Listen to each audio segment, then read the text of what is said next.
नमस्कार. 8:30च्या बातमीपत्रात मी शिवानी जोशी आपलं स्वागत करते. सुरुवातीला एक नजर ठळक बातम्यांवर. सर्जिकल कारवाईनंतर पंजाब, राजस्थान, गुजरातला अतिदक्षतेचा इशारा. पंजाबच्या 6 जिल्ह्यांमधल्या रहिवाशांना सुरक्षित ठिकाणी हलवलं. लष्करानं केलेल्या सर्जिकल कारवाईचं देशभरातून कौतुक. आंतरराष्ट्रीय स्तरावरही स्वागत. अमेरिकेनं केलं समर्थन. दहशतवादी संघटनांविरोधात कोणतीही कारवाई न केल्याबद्दल अमेरिकेनं डागली पाकिस्तानवर तोफ. ओदिशाजवळ कटक इथे झालेल्या रेल्वे अपघातात 2 ठार, 27हून अधिक जखमी. अमेरिकेत न्यूजर्सी रेल्वे अपघातात 3 ठार, 100हून अधिक जखमी.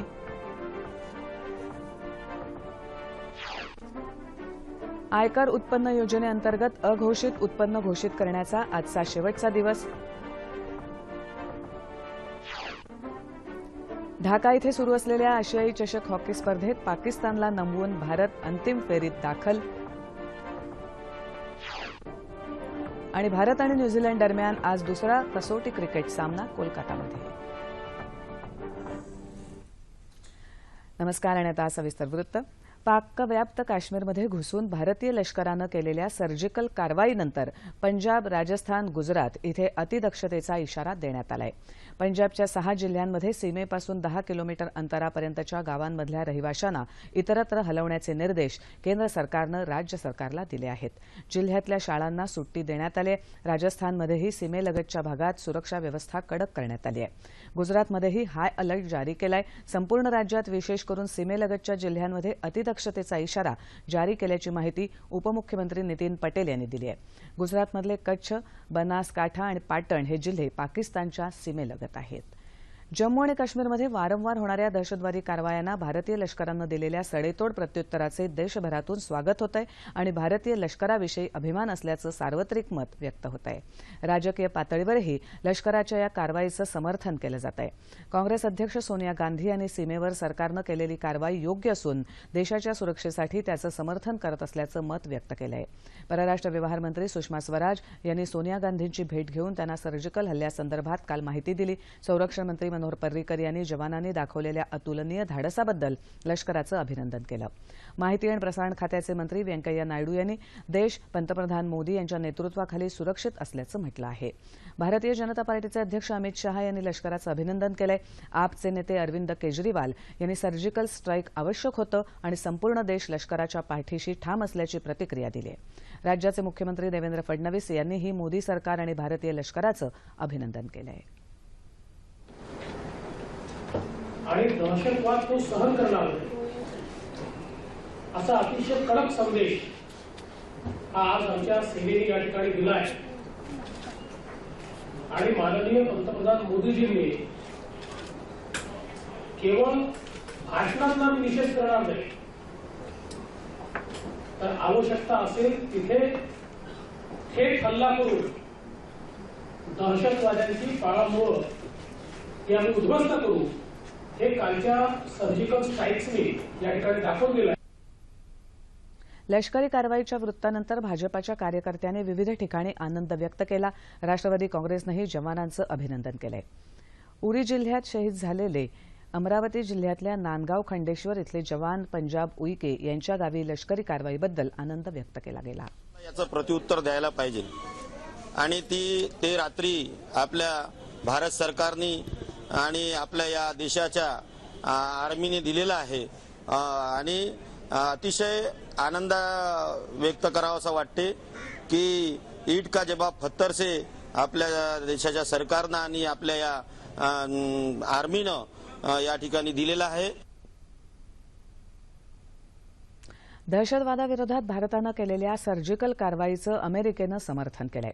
याचबरोबर संयुक्त राष्ट्रांच्या यादीमध्ये असलेल्या दहशतवादी आणि त्यांच्या संघटनांच्या विरोधात कोणतीही कारवाई न केल्याबद्दल पाकिस्तानवर टीकाही केली आहे. भारताकडून करण्यात येणाऱ्या कारवाईची माहिती अमेरिका, चीन, रशिया, ब्रिटन, फ्रान्ससह 25 राष्ट्रांच्या राजदूतांना भारतानं दिली होती, अशी माहिती परराष्ट्र सचिव एस जयशंकर यांनी नवी दिल्लीत दिली. दरम्यान भारताकडून करण्यात आलेल्या सर्जिकल कारवाईच्या पार्श्वभूमीवर पाकिस्तानचे पंतप्रधान नवाज शरीफ यांनी मंत्रिमंडळ आणि राष्ट्रीय सुरक्षा समितीची आज बैठक बोलावली आहे. अमेरिकेत न्यू जर्सी इथल्या होवोकेन रेल्वे स्थानकात झालेल्या अपघातात 3 जण ठार झालेत तर 100हून अधिक जण जखमी झालेत. एक रेल्वेगाडी रुळावरून घसरून रेल्वे स्थानकात घुसल्यामुळे हा अपघात झाला. हा अपघात काल सकाळी झाला. या वेळेत रेल्वे स्थानकावर प्रवाशांची खूप गर्दी होती, त्यामुळे अनेक प्रवासी जखमी झाले. जखमींमध्ये अनेकांची प्रकृती गंभीर आहे.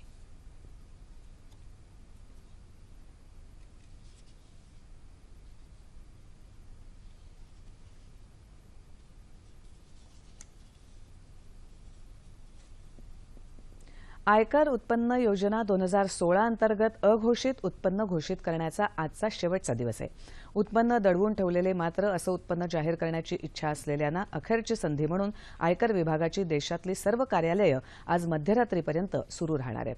काळा पैसा जाहीर करण्याची संधी सरकारनं दिली असल्यानं त्याचा लाभ लोकांना अधिकाधिक उठवता यावा यासाठी आयकर विभागाचा हा प्रयत्न आहे.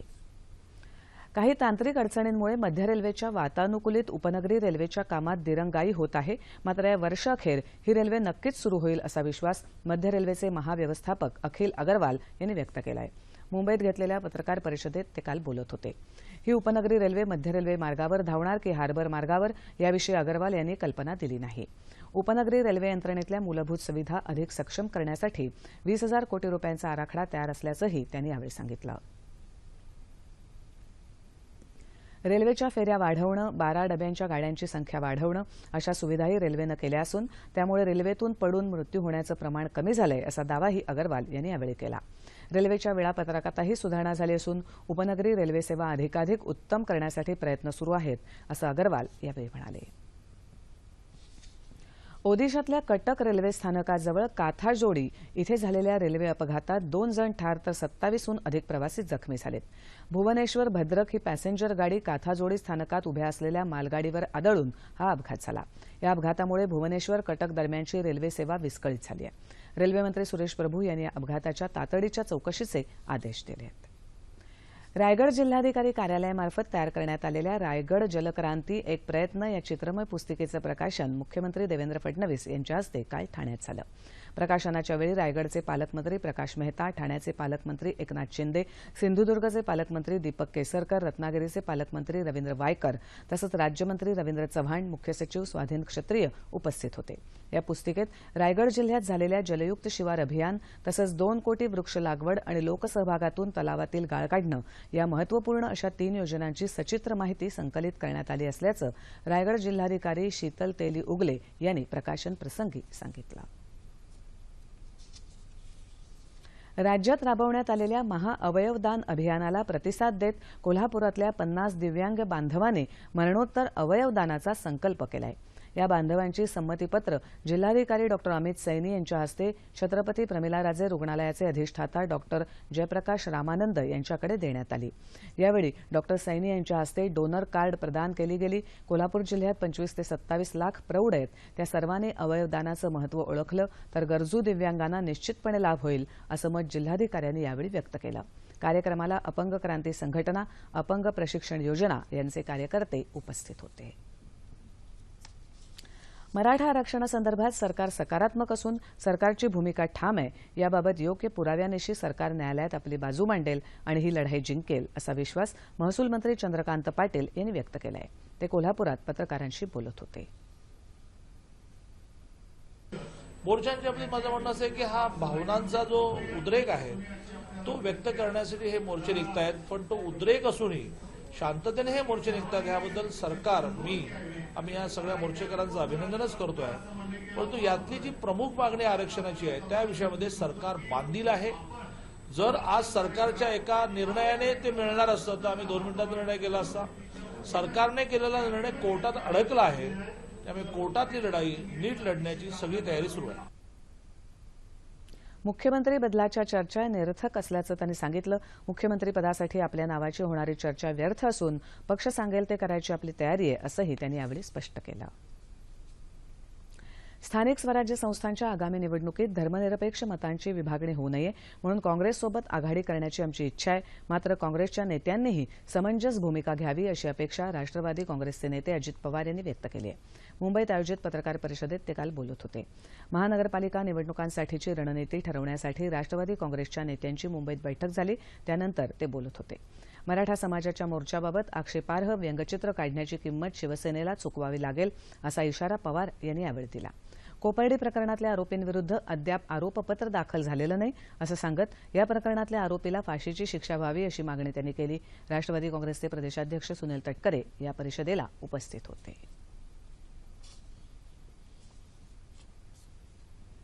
कोपर्डी घटनेचा निषेध आणि मराठा समाजाच्या विविध मागण्यांसाठी बारामतीमध्ये मराठा क्रांती मोर्चा काढण्यात आला. शिवाजी उद्यानातून शिवाजी महाराजांच्या पुतळ्याला अभिवादन करून या मोर्चाची सुरुवात झाली. लाखोंच्या संख्येनं मराठा नागरिक या मोर्चात सहभागी झाले होते. उरी इथे झालेल्या दहशतवादी हल्ल्यात शहीद झालेल्या भारतीय जवानांना तसंच कोपर्डी घटनेत अमानुष अत्याचाराला बळी पडलेल्या मुलीला यावेळी श्रद्धांजली वाहण्यात आली. मोर्चेकऱ्यांनी यावेळी विविध मागण्यांचं निवेदन उपविभागीय अधिकाऱ्यांना सादर केलं. उस्मानाबाद जिल्ह्यातल्या 183 गावांमध्ये 45,000 वैयक्तिक शौचालये उभारणीचं उद्दिष्ट पूर्ण करून 2019 पर्यंत उस्मानाबाद हागणदारी मुक्त निर्मल जिल्हा करणार असल्याचं प्रतिपादन उस्मानाबाद जिल्हा परिषदेचे मुख्य कार्यकारी अधिकारी आनंद रायते यांनी केलं आहे. तुळजापूर इथे संपूर्ण स्वच्छता अभियानाअंतर्गत आयोजित शौचालय उभारणी कार्यशाळेत ते बोलत होते. वैयक्तिक शौचालय उभारणीचं उद्दिष्ट पूर्ण करण्यासाठी नरेगा, CSR निधी, जिल्हा विकास योजना आणि विविध बँकांच्या कर्ज योजनांची मदत घेण्यात येणार असल्याचं रायते यांनी यावेळी सांगितलं. कोणाकडे शौचालय यापूर्वी बांधलेलं आहे का किंवा इतर कुठल्या योजनेतून तिथं शौचालय बांधलं गेलेलं आहे का अशांची यादी आम्ही वेगळी केलेली आहे. ज्यांच्याकडे शौचालय नाहीये त्यांची यादी आम्ही वेगळी केलेली आहे. ज्यांच्याकडे शौचालय नाहीये परंतु जागा आहे अशा कुटुंबामध्ये ह्या ज्या भेटी झाल्या आहेत, घरभेटी झाल्या, त्या घरभेटीच्या माध्यमातून आम्हाला जी माहिती प्राप्त झालेली आहे या लोकांच्या शौचालयाचा कार्यक्रम आमचा 1 ऑक्टोबरपासून सुरू होतोय. आणि आता हॉकीच्या मैदानावरची बातमी. बांगलादेशात ढाका इथे सुरू असलेल्या आशिया चषक 18 वर्षाखालील हॉकी स्पर्धेत भारतीय संघानं अंतिम फेरी गाठली आहे. काल झालेल्या उपांत्य फेरीत भारतीय संघानं पाकिस्तानी संघावर 3-1 अशी मात केली. भारतातर्फे शिव आनंद, दिलप्रीत सिंग आणि नीलम संजीव यांनी गोल केले.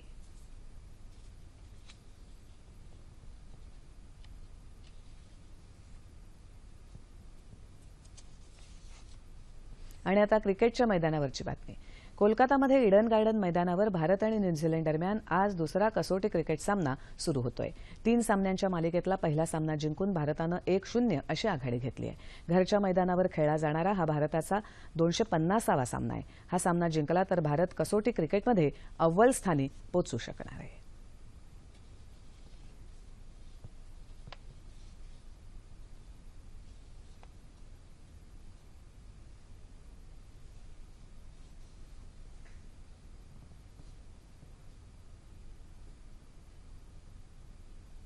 आणि आता हवामान. गेल्या 24 तासात विदर्भ, कोकण, मध्य महाराष्ट्र आणि मराठवाड्यामध्ये तुरळक ठिकाणी पाऊस झाला. येत्या 24 तासात संपूर्ण महाराष्ट्रात काही ठिकाणी पाऊस पडण्याची शक्यता हवामानशास्त्र विभागानं व्यक्त केली आहे. ठळक बातम्या पुन्हा एकदा. सर्जिकल कारवाईनंतर पंजाब, राजस्थान, गुजरातला अतिदक्षतेचा इशारा. पंजाबच्या 6 जिल्ह्यांमधल्या रहिवाशांना सुरक्षित ठिकाणी हलवलं. लष्करानं केलेल्या सर्जिकल कारवाईचं देशभरातून कौतुक. आंतरराष्ट्रीय स्तरावरही स्वागत. अमेरिकेनं केलं समर्थन. दहशतवादी संघटनांविरोधात कोणतीही कारवाई न केल्याबद्दल अमेरिकेनं डागली पाकिस्तानवर तोफ. ओदिशातल्या कटक इथे झालेल्या रेल्वे अपघातात 2 ठार, 27हून अधिक जखमी. अमेरिकेत न्यूजर्सी रेल्वे अपघातात 3 ठार, 100हून अधिक जखमी.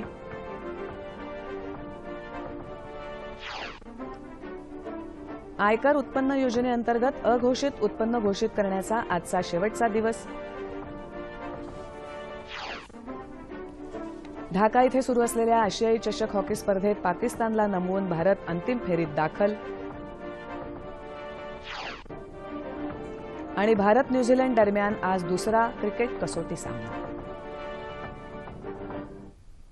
याबरोबरच हे बातमीपत्र संपलं. पुन्हा भेटूया सकाळी 11:30 वाजता सह्याद्री वाहिनीवर. नमस्कार.